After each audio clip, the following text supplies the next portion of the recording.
உலக தமிழர்களுக்கு வணக்கம். நான் வெங்கிரத்னம்.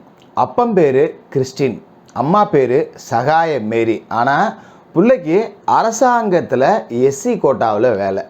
எப்படி இருக்குது பார்த்தீங்களா? இப்படி ஒரு வழக்கு அப்படிங்கிறது பாண்டிச்சேரியிலேருந்து உச்சநீதிமன்றம் போயிருக்கு. உச்சநீதிமன்றம் நீங்கள் அரசாங்கத்தை ஏமாத்துறதுக்காகலாம் மதம் மாறினா அதை ஒத்துக்க முடியாது அப்படின்னு சொல்லி நெத்தி பொட்டில் அடித்த மாதிரி ஒரு தீர்ப்பு சொல்லி அரசு வேலை தர முடியாது, மரியாதையாக ஓடி போயிடு, இது தண்டனைக்குரிய ஒரு குற்றம், அரசியல் சாசன சட்டத்தை ஏமாற்ற நீங்கள் முயற்சி செய்கிறீங்க அப்படின்னு சொல்லி ஒரு வரலாற்று சிறப்பு மிக்க தீர்ப்பு அப்படிங்கிறத கொடுத்துருக்கு. இது உண்மையிலேயே பேசு பொருளாக்கப்படணும். போலியா எஸ்சி சர்டிஃபிகேட் அப்படிங்கிறத கொடுத்து அரசு வேலை வாங்கிறது அப்படிங்கிறது ஆயிரக்கணக்கில் நடந்துக்கிட்டு இருக்கு. தமிழ்நாட்டில் இது இன்னும் அதிகபட்சமாகவே நடந்துக்கிட்டு இருக்கு. ஆனால் இந்த வழக்கோட தீர்ப்பு கொடுக்கப்பட்டது பாண்டிச்சேரி தொடர்பாக. இது மாதிரியான வழக்குகள் அப்படிங்கிறது நிறைய மீடியாக்களில் பேசப்படணும். அப்போ தான் உண்மையிலேயே பட்டியல் சமூக மக்களுக்கு கிடைக்கக்கூடிய அந்த இட ஒதுக்கீடு அப்படிங்கிறது அவங்களுக்கு கிடைக்கும். இது பட்டியல் சமூக மக்களுக்கு எதிரான ஒரு வீடியோ அப்படின்னு நினைக்க வேண்டியதில்லை. ஏன்னா பல பேர் இங்கே மதம் மாறிட்டு இன்னும் ஆனால் நாங்கள் எஸ்சி தான் அப்படின்னு சொல்லிட்டு சலுகைகளை அனுபவிச்சுட்டு இருக்காங்க, அரசு வேலை அப்படிங்கிறதையும் வாங்கிட்டு இருக்காங்க.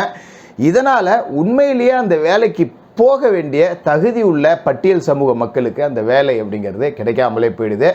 மதம் மாறி வேறு இடத்துக்கு போயிட்டும் சலுகைக்காக மட்டுமே இன்னும் இந்துக்கள்னு சர்டிஃபிகேட் வச்சிருக்கிற ஒவ்வொருத்தருக்கும் நெத்தி பொட்டில் அடித்த மாதிரி நீதியரசர்கள் மகாதேவன், நீதியரசர் பங்கஜ் மித்தல் தலைமையிலான அமர்வு அப்படிங்கிறது தான் இந்த தீர்ப்பு கொடுத்துருக்கு. என்ன வழக்கு இது? புதுச்சேரி செல்வராணி வழக்கு. இதை பற்றி தான் இன்றைக்கி நாம் ஃபுல் டீட்டெயிலோட பார்க்க போகிறோம். புதுச்சேரி மாநிலம் கொப்பம்பட்டி அப்படிங்கிற கிராமத்தை சேர்ந்த தம்பதிகள் கிறிஸ்டின் சகாய மேரி. நல்லா பாருங்கள், பேரே கிறிஸ்டின். இவங்க கிறிஸ்துவ மதம்னு நாம் சொல்லி தெரிய வேண்டியதில்லை, பேரே கிறிஸ்டின். அந்த அவரோட மனைவி பேர் சகாய மேரி. இவர்களுக்கு 2 பிள்ளைகள். இந்த 2 பிள்ளைகளோட பேர் அப்படின்னு பார்த்தீங்கன்னா செல்வராஜ், செல்வராணி. வித்தியாசமாக இருக்குல்ல? இந்த செல்வராணி, இந்த கிறிஸ்டின் சகாய மேரி தம்பதிகளோட மகள் செல்வராணி எம்டெக் படித்து முடிச்சிருக்காங்க. பிடெக் முடிச்சுட்டு அதன் பிறகு எம்டெக் முடித்து புதுச்சேரி அரசாங்கத்தில் தலைமை நிலைய எழுத்தர் பணிக்கு SC quota, scheduled caste quota அடிப்படையில் பணிக்கு அமர்த்தப்பட்டிருக்காங்க. ஆனால் இவங்க அந்த ஷெட்யூல் கேஸ்ட் படி தான் வந்தாங்க அப்படிங்கிறதுக்காக இவங்க வேலைக்கு சேர்றதுக்கு முன்னாடி சாதி சான்றிதழ், வருமான சான்றிதழ், இருப்பிடச் சான்றிதழ் இது எல்லாத்தையுமே அவங்க ஒப்படைச்சாகணும். இது எதுவுமே அவங்க ஒப்படைக்கலை. அதனால் இவங்க வெரிஃபிகேஷன் எல்லாமே முடிச்சுட்டு வேலைக்கு போகும்போது சர்டிஃபிகேட் கேட்டிருக்காங்க. இருப்பிடச் சான்றிதழ், வருமான சான்றிதழ் எல்லாத்தையும் கூட ரெடி பண்ணி கொடுத்துட்டாங்க. சாதி சான்றிதழ் அப்ளை பண்ணுற இடத்துல தான் பிரச்சனை. இவங்க சாதி சான்றிதழ் அப்ளை பண்ண போகும்போது அந்த பகுதியை சேர்ந்த கிராம நிர்வாக அலுவலர் ரொம்ப நேர்மையான மனிதர் போல இருக்கு. இவங்க கிறிஸ்துவ மதத்தை சேர்ந்தவர்கள் அப்படிங்கிறதால இவங்களுக்கு எஸ்சி அப்படிங்கிற சர்டிஃபிகேட்டை கொடுக்க மறுத்துட்டார். உடனே இவங்க மறுபடி தாசில்தார்கிட்ட அப்பீலுக்கு போகிறாங்க. தாசில்தாரும் இதை விசாரணை செஞ்சு இவங்க கிறிஸ்துவ மதத்தை சேர்ந்தவர்கள், இவங்களுக்கு எஸ்சின்னு சர்டிஃபிகேட் கொடுக்க முடியாதுன்னு மறுத்துட்டாங்க. மறுபடி 2ஆம் வாட்டி அப்பீலுக்கு போகிறாங்க. இதுக்கு 2வது அப்பீல் அப்படிங்கிறது நேரடியாக மாவட்ட ஆட்சித்தலைவர்கிட்ட தான் போகணும். மாவட்ட ஆட்சித்தலைவர்கிட்ட அப்பீல் பண்ணி மாவட்ட ஆட்சித்தலைவரும் விசாரணை அப்படிங்கிறத நடத்தி இவங்க எஸ்சி இல்லை, இவங்க மதம் மாறினவங்க, இவங்களுக்கு எஸ்சி அப்படிங்கிற அந்த சர்டிஃபிகேட் வழங்க முடியாது அப்படின்னு விட்டுருக்காங்க. இவங்க வேலைக்கு செலக்ட் ஆகி 1 வருடத்துக்குள்ளே அந்த சர்டிஃபிகேட் எல்லாத்தையுமே சப்மிட் பண்ணி ஆகணும். இல்லைன்னா வேலை தானாகவே போயிடும். இதுதான் சட்ட நடைமுறை அப்படிங்கிறது. மறுபடியும் இவங்க என்ன பண்ணுறாங்க அப்படின்னா உயர்நீதிமன்றத்தில் ஒரு ரிட்டு ஒன்று ஃபைல் பண்ணுறாங்க. எனக்கு இந்த சர்டிஃபிகேட் தரணும், எங்கள் தாத்தா பாட்டன் முப்பாட்டன் எல்லாமே இந்துக்களாக இருந்தவங்க தான், என்னோடய பாட்டி சிவபாக்கியத்தை கூட நாங்கள் அந்த வள்ளுவர் சாதி பட்டியல் சமூகத்திற்கு உட்பட்ட அந்த 15 ஜாதி புதுச்சேரியில் 13வது ஜாதியாக இருக்கக்கூடிய வள்ளுவர் ஜாதியை சேர்ந்தவங்க தான், வள்ளுவர் ஜாதிப்படி தான் எங்களோட பாட்டி வள்ளுவர் சமூகத்துக்கு உண்டான மயானத்தில் தான் எரியூட்டப்பட்டாங்க, இவ்வளோ ரெக்கார்டு இருக்குது, எனக்கு எஸ்சி அப்படிங்கிற சர்டிஃபிகேட் கொடுங்க அப்படின்னு சொல்லி ஹைகோர்ட்டில் ஒரு ரிட்டு அப்படிங்கிறத ஃபைல் பண்ணுறாங்க. ஹைகோர்ட் என்ன பண்ணுதுன்னா இதை மறுபடியும் விசாரிக்கிறதுக்கு வருவாய்த்துறைக்கு உத்தரவிடுது. வருவாய்த்துறை மறு விசாரணை நடத்திக்கிட்டு இருக்கும்போதே இவங்க தீர்ப்பாயத்தில் ஒரு உத்தரவு அப்படிங்கிறது வாங்குறாங்க. என்ன உத்தரவு வாங்குறாங்க அப்படின்னா இந்த 1 வருஷத்துக்குள்ளே இவங்களுக்கு அந்த சர்டிஃபிகேட் தரணும் இல்லையா, இந்த விசாரணை 1 வருஷத்தை கடந்து போயிட்டுருக்கு அப்படிங்கிறப்ப இவங்களுக்கு வேலை தானாகவே போயிடும். இவங்க அந்த தீர்ப்பாயத்தில் என்ன உத்தரவு வாங்குறாங்கன்னா இந்த மறு விசாரணை தீர்ப்பு வரும் வரைக்கும் எனக்காக அந்த ஒரு பதவி அப்படிங்கிறத வெயிட்டிங் லிஸ்ட்லேயே வச்சுருக்கணும். அந்த பதவி வந்து நிரப்பப்படவே கூடாது, எனக்கு விசாரணை முடிஞ்சு சர்டிஃபிகேட் வர்ற வரைக்கும், தீர்ப்பு வர்ற வரைக்கும் அந்த போஸ்டிங்கை வெயிட்டிங்கில் வச்சுருக்கணும் அப்படின்னு ஒரு தீர்ப்பு வாங்குறாங்க. அதன் பிறகு வருவாய்த்துறை அதிகாரிகள் மறு விசாரணை அப்படிங்கிறதையும் தீவிரமாக செஞ்சு இவங்க கிறிஸ்துவ மதத்தை சார்ந்தவர் தான், இவங்களுக்கு எஸ்சி சர்டிஃபிகேட்டு தர முடியாது அப்படின்னு சொல்லி இவங்களுக்கான அந்த சர்டிஃபிகேட் தர மறுக்கிறாங்க. மறுபடியும் இந்த செல்வராணி என்ன செய்கிறாங்க அப்படின்னா சுப்ரீம் கோர்ட்டில் போய் ஒரு மனு போடுறாங்க. இங்கே நடந்தது தான் பலத்த கரகோஷத்தை எழுப்பப்பட வேண்டிய சம்பவங்கள் அப்படிங்கிறது. சுப்ரீம் கோர்ட்டில் போய் நாங்கள் எஸ்சி தான் அப்படின்னு சொல்லிட்டு இவர் வாதத்தை முன்வைக்கிறாரு. இவருக்காக வாதாடக்கூடிய வழக்கறிஞர் என்ன செய்கிறாரு அப்படின்னா 1984 வருடம் வழங்கப்பட்ட ஒரு தீர்ப்பு அப்படிங்கிறத டீகோட் பண்ணி காட்டுறாரு.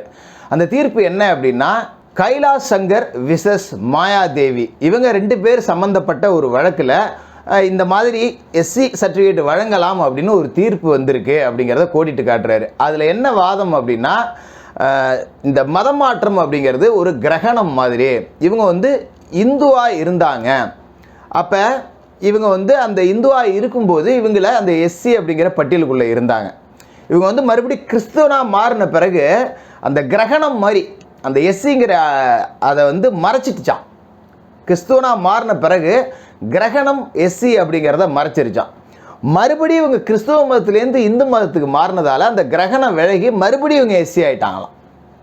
இப்படி ஒரு தீர்ப்பு அப்படிங்கிறது 1984 கைலாஷ் சங்கர் விசஸ் மாயாதேவி வழக்கில் வழங்கப்பட்டிருக்கு. அந்த அடிப்படையில் என்னோட கட்சிக்காரருக்கு எஸ்சி சர்டிஃபிகேட் கொடுக்கணும் அப்படின்னு செல்வராணி தரப்பில் வாதாடின வழக்கறிஞர் அப்படிங்கிற ஒரு வாதத்தை முன் வச்சிருக்காரு. இதுக்கு அரசு தரப்போட விளக்கம் அப்படிங்கிறது கேட்கப்பட்டிருக்கு. அரசு தரப்புல ரொம்ப தெளிவான விளக்கம் அப்படிங்கிறது கொடுக்கப்பட்டிருக்கு. அது என்ன விளக்கம் அப்படின்னா 12/11/1987 செல்வராணியோட பெற்றோர்கள் கிறிஸ்டின் சாந்தா மேரி தம்பதிகளுக்கு கிறிஸ்துவ முறைப்படி திருமணம் அப்படிங்கிறது நடந்திருக்கு. இந்த திருமணத்தை பதிவு செய்தவர் கிறிஸ்துவ பாதிரியாரான ஃபாதர் சௌரேன் அப்படிங்கிறவர் தான் இந்த திருமணத்தை பதிவு செஞ்சு திருமணத்திற்கான சர்டிஃபிகேட் அப்படிங்கிறதையும் கொடுத்துருக்காரு. முழுக்க முழுக்க இது கிறிஸ்துவ முறைப்படி நடந்த திருமணம், இவர்கள் கிறிஸ்துவர்கள் அப்படிங்கிறதுக்கான திருமண பதிவு சர்டிஃபிகேட்டை அரசு தரப்பில் தாக்கல் செஞ்சுருக்காங்க. அது மட்டும் இல்லாமல் இந்த திருமணம் அப்படிங்கிறது இந்திய கிறிஸ்துவ திருமண சட்டம் 1872 அப்படிங்கிற ஆக்ட் கீழே தான் நடந்திருக்கு. இவர்கள் கிறிஸ்துவர்கள் அப்படிங்கிறதுக்கான ஆதாரங்களையும் கொடுத்துருக்காங்க.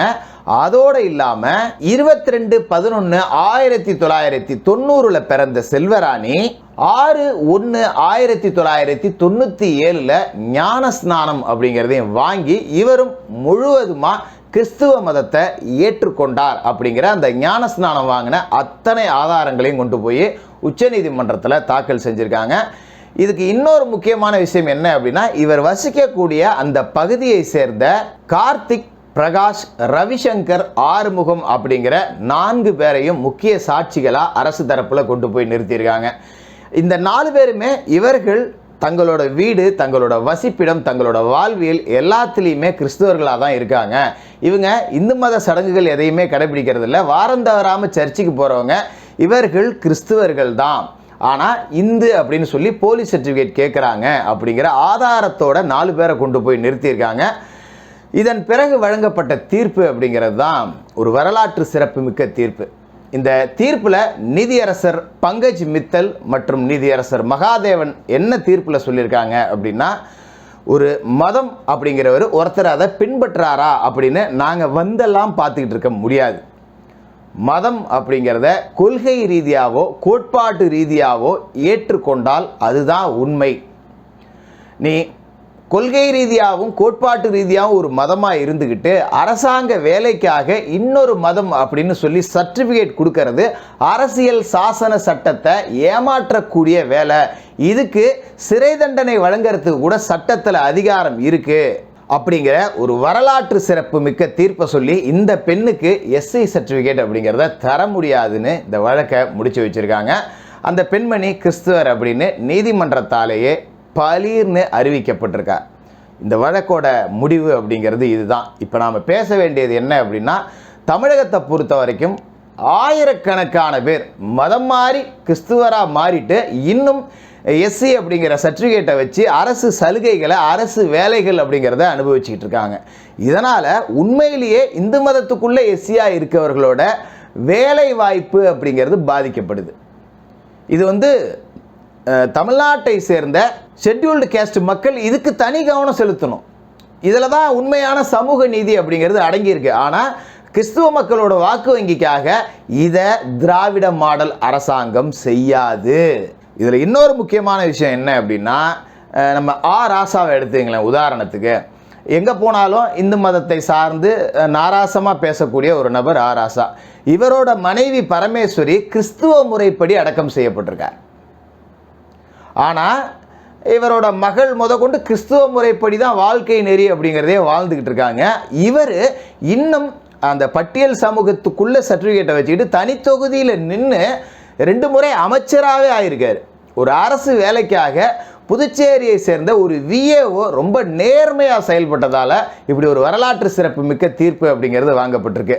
அது மாதிரி தமிழ்நாட்டில் இருக்கக்கூடிய ஒவ்வொரு விஏஓக்களும், ஒவ்வொரு தாசில்தாரும், ஒவ்வொரு மாவட்ட ஆட்சித்தலைவரும், ஒவ்வொரு அரசு ஊழியர்களும், அரசு அதிகாரிகளும் சரியாக இதை விசாரணை செஞ்சாங்க அப்படின்னா தான் மதம் மாறி வேறு மதத்துக்கு ஓடி போய் போலி சர்டிஃபிகேட்டில் அரசாங்க வேலை வாங்குறவர்களுடைய கொட்டம் அடங்கும்.